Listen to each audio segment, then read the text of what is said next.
Willkommen bei Dynamic Calisthenics und willkommen zu diesem neuen Video. Freue mich, dass ihr wieder eingeschaltet habt. Ich möchte euch heute zeigen, wie ihr den Japanese Handstand oder breiten Handstand, Wide Handstand, wie man auch immer ihn nennen möchte, lernen könnt. Das ist auf jeden Fall eine Übung, die extrem viel Balance und auch relativ viel Kraft, Grundkraft und auch schon Vorkenntnisse oder Vorerfahrungen braucht, um sie lernen zu können. Ist keine leichte Übung, aber ich möchte euch heute zeigen, wie ihr euch darauf vorbereiten könnt, diese Übung zu schaffen, welche Vorübungen ihr machen könnt, um das zu lernen und wie ihr darauf am besten hintrainieren könnt. Grundsätzlich gleich mal zur Ausführung, was ist wichtig beim Japanese Handstand. Wichtig ist, dass ihr auf den Händen relativ viel Druck habt und dass ihr die Hände nach außen dreht. Das ist der größte Unterschied vielleicht sogar beim Balancieren zum normalen Handstand, dass die Hände nach außen gezeigt sind. Wichtig ist, dass ihr die Finger wirklich möglichst breit spreizt und ihr gleicht eigentlich vor allem dadurch aus, dass ihr mit Daumen bzw. mit kleinen Finger gefühlt zumindest in den Boden hineindrückt und so euren Schwerpunkt hin und her balanciert. Im Idealfall ist der Schwerpunkt dann natürlich außerdem möglichst still, aber ihr braucht eben den Druck auf den Händen, um das Ganze möglich zu machen. Was ist außerdem wichtig? Die Arme sollten ganz gestreckt sein, die Schulter sollte wirklich rausgedrückt, also in Richtung Boden gedrückt sein und ihr solltet außerdem gar nicht zu eng greifen, weil das einfach sonst vom Reiz her was anderes ist, beziehungsweise einfach eine andere Übung ist. Was ist noch wichtig? Ganz normal wie beim Handstand auch, dass ihr den Bauch anspannt, die Oberschenkel anspannt, die Zehen streckt und wirklich grundsätzlich einfach möglichst viel Körperspannung generiert. Die Breite ist grundsätzlich so zu wählen, dass ihr mit dem Kopf auch ein bisschen vom Boden entfernt seid, es sei denn, man möchte es ganz hart machen. Allerdings ist es ungefähr so das Ziel, eben nicht zu eng zu sein, sonst wäre es eben nicht der Japanese Handstand. Eine Sache, die ich euch noch sagen kann, der Boden ist gar nicht so unwichtig. Hier ist es wichtig, dass er eben nicht wegrutscht oder dass der Boden vielleicht auch nicht zu körnig oder zu grob ist, sondern dass ihr wirklich einen guten Grip habt. Am besten ist es so ein Gefühl des leichten Klebrigkeit, also vielleicht ein Holzboden, der lackiert ist, zu wählen oder vielleicht sogar einen Plastikboden oder auch Chalk zu verwenden, um da einfach auf die perfekte Mischung zu achten. Zu trocken ist manchmal auch nicht gut, wenn man dann so, wie wenn es staubig ist, wegrutscht. Ohne richtigen Boden und Untergrund wird es extrem schwer, das Ganze zu lernen, also achtet da wirklich drauf. Als Grundvoraussetzung ist es außerdem wichtig, dass ihr einen extrem, wirklich, ich sage extrem stabilen, normalen Handstand schon habt. Extrem gute Körperspannung und extrem gute Kontrolle dabei habt. Wenn ihr das nicht habt, wird es extrem schwer, den Japanese Handstand dann ausgleichen zu können. Also achtet wirklich darauf, dass ihr da schon gut seid, dass ihr einen Handstand halten könnt, weil ihr die Schultern voll rausdrückt, die volle Körperspannung habt und am besten wirklich nur noch dadurch ausgleichen müsst, dass ihr in den Händen bzw. mit den Handflächen und Fingern den Schwerpunkt kontrolliert. Was außerdem nicht schadet, wir haben hier eine zusätzliche Belastung auf den gestreckten Arm, die beim Handstand in dem Sinne nicht so vorkommt, weil eben ein Hebel auf dem Ellbogen ist.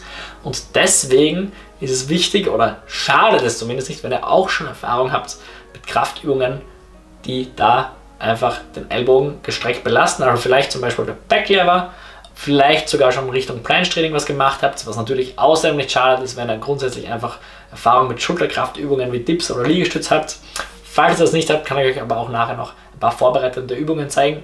Grundvoraussetzung ist aber natürlich trotzdem, dass ihr schon eine gute Grundkraft habt. Also wenn ihr nicht, ich sage jetzt mal, irgendeine Zahl 15 Dips schafft, werdet ihr wahrscheinlich von der Kraft her sehr wenig Chance haben, das Ganze dann halten zu können. Da müsst ihr tatsächlich noch mehr an eurer Basis arbeiten. Ich möchte euch jetzt zuerst eine vorbereitende Übung zeigen, die ihr machen könnt, falls ihr von der Kraft her tatsächlich glaubt, noch Probleme zu haben. Wenn ihr das nicht habt, könnt ihr schon mal zu der Zeit, die hier eingeblendet ist, vorspulen zum tatsächlichen Vorübungen.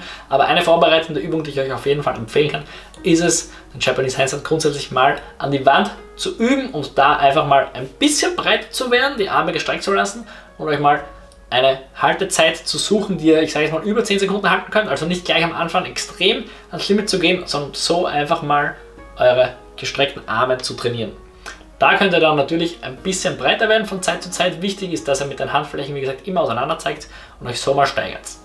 Wenn ihr darüber dann grundsätzlich genug Kraft in den gestreckten Armen aufgebaut habt, könnt ihr dann weitermachen. Vielleicht habt ihr das aber auch sowieso schon. Wenn ihr eben schon genug Kraft habt und die Voraussetzungen erfüllt, würde ich es euch empfehlen, eine einzige Übung, mehr braucht ihr wahrscheinlich nicht, für den Japanese Handstand zu machen, und zwar sind das Versuche. Wie fange ich dabei an? Wichtig ist eben, dass ihr die ganzen Punkte, die ich vorher schon erklärt habe, immer im Hinterkopf behaltet und auch immer die richtige Ausführung anstrebt. Ich werde jetzt nicht jedes Mal nochmal wiederholen, aber das ist wirklich essentiell, damit ihr dann die beste Kontrolle habt. Wenn ihr nämlich die Schulter nicht rausdrückt, wenn ihr den Körper nicht anspannt, ist es auch viel schwieriger, das Ganze auszugleichen. Dann habt ihr viel mehr Störfaktoren oder Körperteile, die quasi zum Wackeln beginnen könnten. Also, grundsätzlich was ist wichtig bei den Versuchen? Ihr geht mit der richtigen Breite schon mal an die Sache ran. Ich würde euch empfehlen, nicht zu eng zu starten. Natürlich kann man sich da noch steigern, man kann dann über die Zeit hinweg ein bisschen breiter werden, aber grundsätzlich eine gewisse Grundbreite, wie ihr es hier auch seht, anzustreben. Wirklich die Schultern von Anfang an, also bevor ihr schon rauf geht, rauszudrücken, die Arme zu strecken, grundsätzlich von Anfang an schon Druck auf den Fingerspitzen aufzubauen und dann mit angespannten Beinen nach oben zu gehen. Ich kann euch empfehlen, dass ihr wirklich versucht, die Beine zusammenzubringen und da euch einfach quasi mal so steigert. Versuche heißt auf gut Deutsch, entweder ihr kommt nicht weit genug rauf oder ihr kommt zu viel rauf. Was ist, wenn es zu viel ist? Grundsätzlich kann ich euch empfehlen, bevor ihr das Ganze macht, noch einfach mal abrollen zu üben. Das heißt wirklich Kinn zur Brust zu bekommen, möglichst klein zu machen und abzurollen. Auch in einer Umgebung, wo ihr vielleicht weniger Angst habt zu üben. Das kann ich euch sowieso grundsätzlich empfehlen. Das ist nicht schlecht, wenn man eben Versuche machen will, dass man sich mal die Angst nimmt und das Abrollen übt. Das geht eben hier beim Japanese Handstand leider nicht rauszuspringen oder was auch immer, weil man meistens eben zu tief ist vom Schwerpunkt. Die Versuche könnt ihr dann eben so machen, dass ihr euch mit der Zeit immer wieder steigert. Wahrscheinlich wird es am Anfang relativ viele Fails brauchen, dass ihr euch überhaupt mal steigern könnt. Das ist ganz normal, da eine Phase zu haben, wo es einem vielleicht sogar so vorkommt, als würde man gar keinen Fortschritt machen, aber das ist normal. Wenn ihr euch so gesteigert habt, kann ich euch dann empfehlen, wiederum, falls ihr an den Punkt kommt, was irgendwann der Fall sein sollte, wo ihr spürt, ich könnte das vielleicht ein bisschen ausgleichen, ab dem Zeitpunkt kann ich euch empfehlen, wirklich nochmal verstärkt mehr auf eure Finger zu achten, vor allem darauf, zu achten, mit eurem Daumen und mit eurem kleinen Finger fest in den Boden zu drücken. Und den Japanese Handstand kann man erfahrungsgemäß am besten an dem Punkt balancieren, wo man kurz davor wäre, nach vorne überzukippen bzw. sich nach vorne abrollen zu müssen. Dort seid ihr meistens am stabilsten und diesen Punkt, natürlich dürft ihr nicht zu nah daran sein, aber diesen Punkt könnt ihr einfach mit der Zeit, ich sage jetzt mal, einfach suchen, indem ihr einfach, wenn ihr eben als Basis der Versuche, die ihr schon immer wieder mal geschafft habt, in die Position zu kommen, dann anstrebt. Das heißt auf gut Deutsch, ihr könnt euch folgendermaßen steigern. Erstens mal die vorbereitenden Übungen, falls ihr die nicht nötig habt, kann ich euch empfehlen, gleich frei zu üben. Das freie Üben ist wichtig, weil das Reinkommen in Position das Eigentliche ist, was ihr braucht, um die Übung lernen zu können und nicht das an der Wand. Natürlich ist die für die Vorbereitung, für die Kraft an der Wand gut, aber das Balancieren müsst ihr einfach am ersten frei üben. Man kann das in Kombination mit der Wand machen, aber ich würde vor allem auch frei üben. Wenn ihr das eben angefangen habt, frei zu üben, kann ich euch jetzt empfehlen, dass ihr euch einfach steigert, indem ihr einfach hoffentlich bei den Versuchen irgendwann besser werdet. Natürlich braucht das Zeit. Und dann wiederum versucht, die Haltezeiten einfach länger hinzubekommen, indem ihr ausgleicht, kurz bevor ihr umfallen werdet. Das ist einfach nur Versuche, mehr braucht es nicht, um den Japanese Handstand lernen zu können. Und so könnt ihr euch Stück für Stück steigern. Ihr könnt parallel dazu natürlich auch breiter werden, aber ich würde euch empfehlen, immer mit einer gewissen Grundbreite zu arbeiten. Es ist sonst einfach fast eine andere Übung vom Feeling her. Eine Info noch zum Aufschwingen üben. Ihr könnt euch das ein bisschen so vorstellen, als wäre euer Gehirn ein Computer, der Daten braucht, um herauszufinden, was ist zu viel an Aufschwingen, wann kippt ihr quasi nach vorne um und was ist zu wenig, wann landet ihr wieder auf euren Füßen. Und da die richtige Mischung rauszufiltern, und dazu braucht man eben relativ viele Fehlversuche. Das kann wirklich über Wochen bis Monate hinweg dauern, da oft Fehler zu machen, damit eben dieser Computer, euer Hirn, einfach herausfinden kann, was ist die richtige Dosis am Aufschwingen, weil das ist eigentlich das Schwierige beim Lernen. Das Balancieren selbst ist natürlich auch nicht so leicht, aber das Aufschwingen, die richtige Dosierung, kann fast schwieriger sein als das Balancieren auf den Händen selbst. Und über diese, ich sage jetzt mal, stufenlose Leiter kann man sich so an den Japanese Handstand heranarbeiten. Am Anfang hat man wahrscheinlich relativ oft einfach Versuche, die einfach nur ein Fail sind.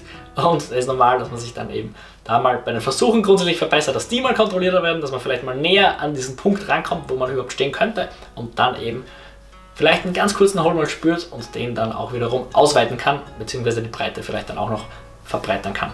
So könnt ihr eben den Japanese Handstand lernen. Das war es eigentlich auch schon. Ihr könnt es, wie gesagt, in Kombination auch üben, indem ihr ab und zu auch an der Wand übt. Was kann ich euch empfehlen? Grundsätzlich wäre es nicht schlecht, das Ganze vielleicht 2- bis 3-mal die Woche zu machen.